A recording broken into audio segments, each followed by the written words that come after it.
کیا پوچھ رہے ہیں آپ؟ جو جی چاہے آپ کر لیں. نہیں میرا نہیں، ڈکشنری ہے جو 1400 سال سے کر رہے ہیں. مان لی بات ہے. آپ اپنی مرضی سے جو کر رہے ہیں وہ آج آپ کر رہے ہیں. میں اس بیان پہ بالکل سختی سے کھڑا ہوں کیونکہ گوگل آپ ابھی کھولیے گا تو آپ کی بات غلط ثابت ہوگی، لیکن میں اس پہ بحث نہیں کر رہا. سر چھوڑ دیجیے نا. اگر یہ ٹرانسمیشن ہوتی نا رمضان کی تو میں آپ کے ساتھ بحث کرتا. خدا کے واسطے موضوع پر آ جائے نا، وقت کم ہوتا ہے نا.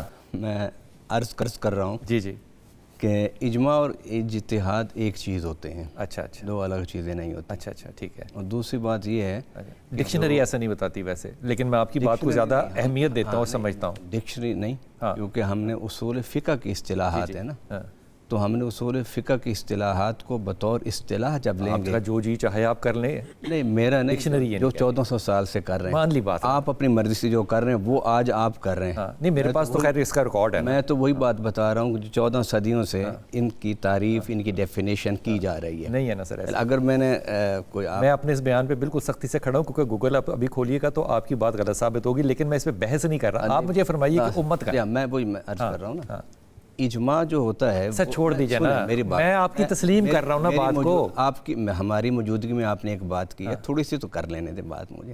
اجماع کہتے ہیں کہ جو انفرادی اجتہاد ہوتا ہے اس پر جب اکثریت جمع ہو جائے تو اس کو اجماع کہتے ہیں. رائے کسی نہ کسی فقیہ کی ہوتی ہے، عالم کی ہوتی ہے، مجتہد کی ہوتی ہے، مفتی کی ہوتی ہے.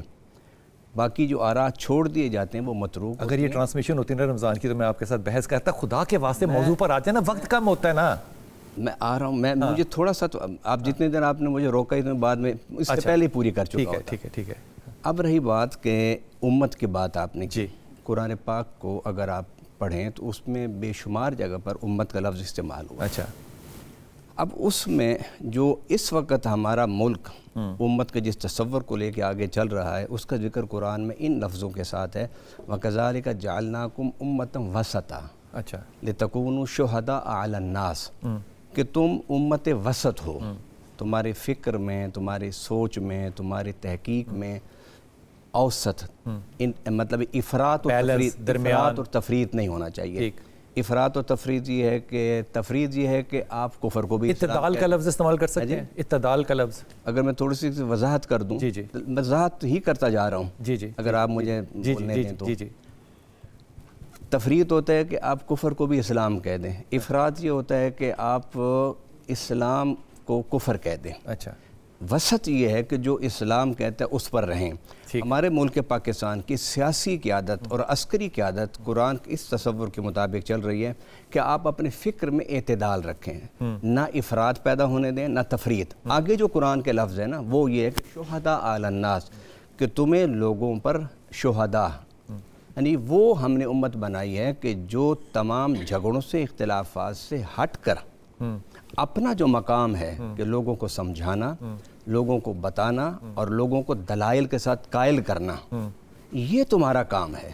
وہ تو ایک آیت الحمدللہ ہم سب علماء کو آتی ہے کہ کنتم خیر امۃ اخرجت للناس تأمرون بالمعروف، یہ بڑی اہم آیت ہے. لیکن آج کے اس وقت جو حالات ہیں پاکستان کی قیادت اس کے مطابق کہ انسان اعتدال سے افراط و تفریط سے بچتے ہوئے اعتدال کے راستے پر چلتے ہوئے اپنی غیر جانبدارانہ، کیونکہ یہ اب صورتحال بن گئی ہے، سیاسی صورتحال ہے، ملکوں کے درمیان صورتحال ہے. ادھر ایک امریکہ ہے، ادھر سعودیہ ہمارے عرب بھائی ہیں، ادھر ایران ہے ہمارا مسلمان بھائی ہے، ادھر ہم ہیں.